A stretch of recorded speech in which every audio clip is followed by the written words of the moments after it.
आप सब लोगों का भाई एक नई वीडियो में स्वागत है। तो इस वीडियो में भाई मैं आपको एक बहुत ही ज़रूरी चीज़ के बारे में सिखाऊंगा। भाई जो ज़मीन से रिलेटेड की जो इन्फॉर्मेशन होगा, बहुत सारे बयान इसके बारे में मेरा नहीं होता भाई।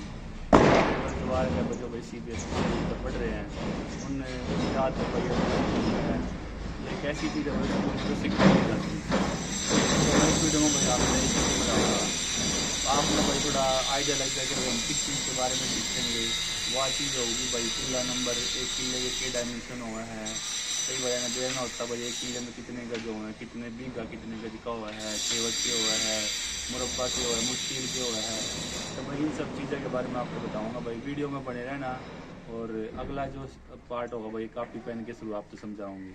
जैसे कि आप देख सको भाई, हमने वीडियो के इंट्रोडक्शन में आप सबसे बताया था कि हम कापी पेन लेकर आपसे समझाओगे, तो भाई कापी लेन पेन लेकर हम बैठ गए।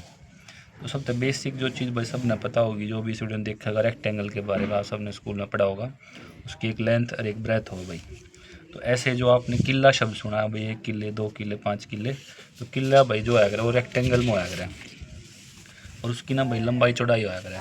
आपने जो लंबाई चौड़ाई पढ़ी होगी स्कूल में भाई, वह मीटर में पढ़ी होगी, सेंटीमीटर में पढ़ी होगी, लेकिन यहाँ पर हम पढ़ेंगे करम में। करम एक भाई देसी यूनिट है, या बहुत सारे बच्चों ने नहीं पता होगी इसके बारे में भाई। तो सबसे पहले करम में बताता हूँ आप तक। करम क्यों भाई, एक करम जो है 5.5 फुट का होया करे, और किले की जो लंबाई चौड़ाई होया करे भाई वह 36 करम तो वो चौड़ा होया करे भाई, और 40 करम वो लंबा होया करे। तब भाई इसने हम 36 ने जो है 5.5 फुट तो मल्टीप्लाई करेंगे तो चौड़ाई आ गई 198 फुट, और 40 करम ना भाई हम इस तक के नाम है 5.5 तक करेंगे तो 220 फुट आ गई। तो किले की लंबाई होगी भाई, जो डायमेंशन होगी 198 फीट बाई 220 फीट।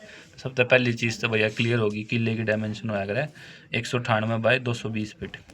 और भाई अब इसका काटेंगे एरिया, जो आपने गज सुने होंगे, गज कितने हुए किले में, उस चीज़ पर आ गए हम। तो गज जो है भाई एरिया निकालने का सिंपल सा फॉर्मूला हो रेक्टेंगल का, आप सबने पता है। लेंथ ने ब्रेथ मल्टीप्लाई करेंगे तो जो भाई आओगा 43,560 स्क्वायर फीट। और गज में का डंटी भाई एक सिंपल सा रूल होया करे, स्क्वायर फीट ने जो है 9 तो डिवाइड कर देंगे, तो ये बनेंगे 4840 गज। तो भाई एक किले में जो है करे 4840 गज होया करे। इंग्लिश में भाई गज ने स्क्वायर यार्ड भी क्या है करे। तो सबसे पहली चीज़ तो भैया क्लियर होगी। इसके बाद भी हम देखेंगे भाई कि नाम है एक नक्शा कैसा होता है भाई गांव का। तो भाई एक गांव का नक्शा आपको कभी भी आप सरकारी तहसील वगैरह में जाओगे, नक्शा निकलवाओगे तो इस तरह का दिखेगा आपने। इसमें आपने बहुत सारी लाइन वगैरह दिख रही होंगी, नंबर दिख रहे होंगे 1 2 3 4 5। तो मैं आपको बता देता हूँ भाई, ये 1 2 कुछ नहीं है, किला नंबर है, 1 नंबर 2 किला 3 नंबर 4 नंबर 5 नंबर में। तो किसी ने भाई पुराने टाइम में बहुत तगड़ा दिमाग लगा के एक सिस्टम बनाया था भाई इस्तेमाल का। ये शब्द उर्दू का है। इस्तेमाल शब्द का क्या मतलब है भाई कि जो पंजाब हरियाणा और पश्चिमी यूपी है ना, इसमें क्या करा कि जो ज़मीन की नपाई वगैरह बहुत आसानी तो हो जाता, उन्होंने एक सिस्टम बनाया था इस्तेमाल का। उस सिस्टम में क्या था कि भाई पूरी पंजाब हरियाणा की लैंड को क्या करा, 25-25 किला की ग्रुपिंग बना दी। वो कैसे, ये देखो भाई, ये मान लो यह एक ग्रुपिंग है 25 किला की। इस 25 किला की ग्रुपिंग ने भाई मुश्तिल भी क्या करा, मुरब्बा भी क्या करा, दोनों उर्दू के शब्द हैं ये। तो इसमें क्या करा इन्होंने, 25 रेक्टेंगल मतलब 25 किला का एक ग्रुपिंग बना दी, जैसे आप देख सको। और हर एक ग्रुपिंग का भाई एक यूनिक नंबर दे दिया, 70 हो गया, या 71 नंबर होगी, ये आपस में जुड़ती दिखेंगी आपने। तो इसमें किला नंबर 1 2 3 4 5 6 7 8 9 10, इन 25-25 की भाई ग्रुपिंग बना दी कि जो 70 नंबर ग्रुप है, 71 नंबर ग्रुप है। और ग्रुप ना भाई उर्दू में आप तो बताया मैंने, मुश्तिल और मुरब्बा क्या है करा भाई। यहाँ तक मेरे हिसाब से क्लियर होगा भाई आप सब क्या। इसके बाद जो है एक चीज़ हो रहा है कि भाई जो मैप होया करा गाँव का, उसने सजरा भी बोला करा उर्दू में भाई। कल आप रिपोर्ट देखो तो आपने दिक्कत ना आएगी। अब हम एक लगा लो कि एक नोमेनक्लेचर सा पढ़ देंगे, एक सिस्टम जो बना रखा है इस्तेमाल का कि भाई एक किले का यूनिक नंबर कैसे दिया जाए। भाई किसी की भी जो लैंड है, जो 1.25 बीघा 5 किले है, उस पर एक यूनिक नंबर दिया जाएगा, ताकि भाई कभी भी हम तहसील में जाओ जाकर सीधा वो यूनिक नंबर बता दे और सीधा उससे रिलेटेड डिटेल लिख के आ जा, दिक्कत ना आवे। तो मैंने आपको जो ग्रुपिंग सिखाई थी भाई, या 25-25 किला की, इसमें तो हम एक किला ठा लेंगे कोई सा भी। जैसे मैंने ये उठा लिया भाई 70 मुश्तिल का 25 नंबर किला। तो इब के भाई मान लो दो दादा हैं एग्जाम्पल के तौर पे, दादा 1 दादा 2। तो भाई जो ये किला है दो हिस्सा में बांट दिया हमने।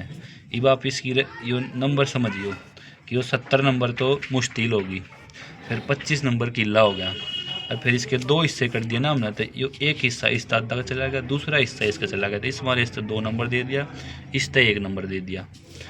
तय अब क्या हो गया, इस वाले दादा का जो हिस्सा ज़मीन है इसका यूनिक नंबर बन गया 70/25/1, और इस वाले दादा का जो ज़मीन हिस्से में है उसका नंबर बन गया 70/25/2। ये भाई हम क्या करेंगे, आगे चल कर फर्दर देखेंगे, अगली पीढ़ी आ गई। ये दादा 1 के हो गए 3 छोरे, दादा 2 के हो गए 2 छोरे। तो दादा 1 का जो भाई किला था यो 70/25/1, यो बट्टा का 3 छोरा में। तो ये भी नंबर कुकर बनेंगे इनके 70/25/1। ये वाला क्यार जो है इसका एक हिस्सा एक छोरे का, दो हिस्सा दूसरे छोरे के, तीसरा हिस्सा तीसरे छोरे के। तो आप ये समझ सको नंबर 70/25/1। फिर आते हम दादा 2 पे भाई, जिसका ये वाला क्यार था 70/25/2। इसके भी दो हिस्से होंगे क्योंकि भाई 2 छोरे थे इसके। तो ये बन गया 70/25/2 का एक हिस्सा और ये दूसरे का दूसरा हिस्सा। तो ये जो नोमेनक्लेचर है भाई आपको अगर समझ में आ गया तो आपका काम बहुत आसान हो जाएगा। नंबर पढ़ना कभी भी भाई के अपने किले का नंबर या अपना जो भी आपका क्यार है आसानी रहोगी आपने। अब इसके बाद आगे भाई हम खेवट पे, जो रोड़ा रहा अगर भाई खेवट ना पाटती, खेवट ना पाटन देते, तब एक एग्जाम्पल के थ्रू समझेंगे भाई इस चीज़ ने हम। फॉर सपोज एक आदमी है भाई, उसकी ये 4 क्यार हैं, 4 ज़मीन के टुकड़े हैं। ये जो नंबर मैंने आपसे समझा दिए भाई, नंबर कुकर मिल लग रहा है। मतलब एक टुकड़ा है 70/1/2, ये 2 किले हैं 68 मुश्तिल के, ये 53 मुश्तिल का है, 55 मुश्तिल का है। इनके बाद भाई इस दादा के हैं 2 लड़के, तो ज़मीन भाई 2 लड़कियाँ बटेगी बराबर में। तो इब क्या होगा कि भाई सारे का जो है सारे किल ज़मीन में आधा आधा हिस्सा मिल लगा।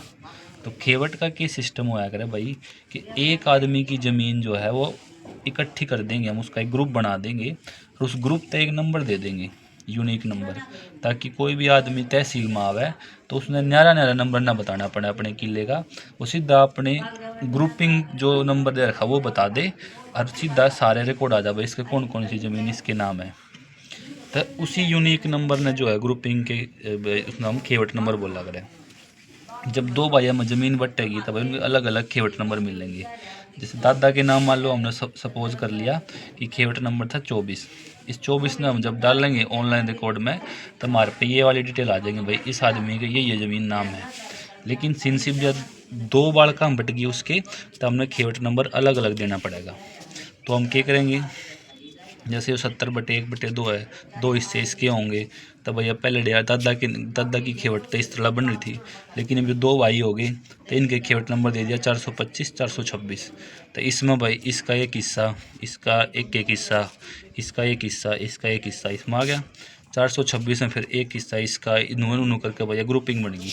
तो 2 खेवट अलग अलग बन गई उसके दोनों छोरा की। पहला छोरा जाकर क्या होगा 425 तो रिकॉर्ड लेकर का आ जाएगा, दूसरा छोरा का होगा 426 तो रिकॉर्ड लेकर का आ जाएगा भाई। तो भाई आई होप आप सब ने समझ में आया होगा। एक बार लास्ट में जो मेन कंक्लूजन कर दूं भाई कि भाई जो एक किला होया करे वो 8 कनाल के बराबर होया करे और एक किला जो है 5 बीघे के बराबर होया करे। तो भाई एक किले में जो है 4840 गज जो आपने पहला देखे थे, उसमें अगर हम 8 से डिवाइड करेंगे तो हमारे पास एक कनाल में 605 गज आ जाएंगे। उससे 4840 गज अगर हम 5 से डिवाइड करेंगे तो हमारे तो एक बीघे में 968 गज आ जाएंगे। फिर कनाल में भाई फर्दर डिवीज़न भी होया करे कि एक कनाल में 20 मरले हुए हैं, तो ये 605 गज में अगर हम 20 से डिवाइड करेंगे तो एक मरला 30.25 गज का आ जाएगा भाई। और फिर मरला भी भाई फर्दर डिवाइड होया करे सरसी माई में, एक सरसाई एक मरले में 9 सरसाई हों भाई। तो एक मरला जो है 30.25 का, इसमें 9 तक करेंगे तो अप्रोक्सीमेटली या 3.36 गज आ जाएगी। यो सब था भाई ज़मीन से रिलेटेड। यो एक बेसिक सौदा था भाई जो आप सब ने पता होना चाहिए और आपने बहुत ज़्यादा हेल्प करेगा भाई। यो कल ना भाई आपके दादा वगैरह गुजर जा, आपके पापा गुजर कर जरा आपने कभी इस चीज़ का पता नहीं हो तो आपने कोई दिक्कत ना आवे, इसलिए भैया वीडियो बनाई है। और वीडियो अगर भाई आपने समझ में आई हो, अच्छी लगी हो, हेल्पफुल लगी हो तो भाई वीडियो ने लाइक करियो, कमेंट में बताइए भाई, कोई कमी रह गई हो या किसी और टॉपिक पे वीडियो बनानी हो तो वो बता सको भाई आप। बाकी भाई मैं चाहता था कभी पता हो, क्योंकि मैंने भी यह चीज़ फेस करी भाई, हमने समझ में नहीं आती थी, मैंने खुद तर रिसर्च करी कुछ भाई, अपने काका था हुआ था यार पहले तो कुछ ही उन्हें समझाई मेरे त्या चीज़, और मैं चाहता था कि भाई औरत हम बताऊँ इन चीज़ा ने। तो धन्यवाद भाई अगर वीडियो एंड तक देखी है, और ऐसे ऐसे टॉपिक भाई और भी वीडियो आती रहेगी। बहुत बहुत धन्यवाद भाई।